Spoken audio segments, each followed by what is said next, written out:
গঙ্গারামপুর থানার কুমারগঞ্জের বিজেপি প্রার্থী শুভেন্দু সরকারকে মারধরের ঘটনায় মূল দুই অভিযুক্তকে গ্রেপ্তার করল পুলিশ। ধৃত বুলেট ও ওয়াসিম দক্ষিণ দিনাজপুরের বাসিন্দা। হামলার পর পালিয়ে গিয়ে শিলিগুড়ির একটি হোটেলে লুকিয়েছিল তারা।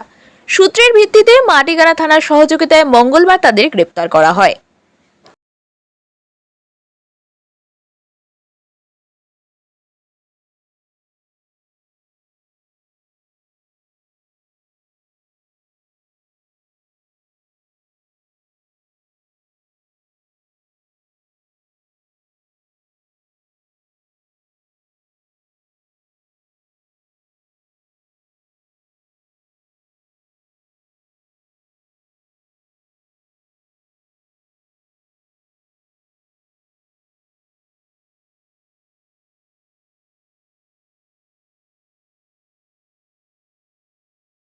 মিটারের মধ্যে ছিল, ঘটনা 100 মিটারের বাইরে ঘটেছে।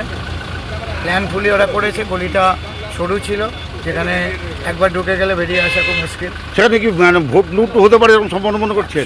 আমি তো বলেছি তৃণমূল দুষ্কৃতীরা এগুলো করছে, আর পুরো পুলিশি মদত আছে এর মধ্যে। কোথাও অভিযোগ জানাচ্ছেন? আমি সেন্ট্রাল টিমে জানিয়েছি, যারা যারা নির্বাচন কমিশনে আমি অভিযোগ জানিয়েছি।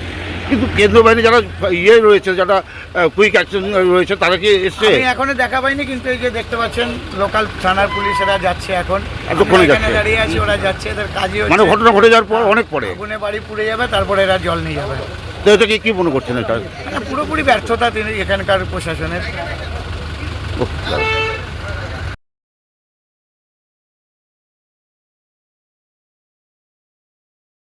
নিজস্ব সংবাদদাতা, দেশ বিদেশের খবর।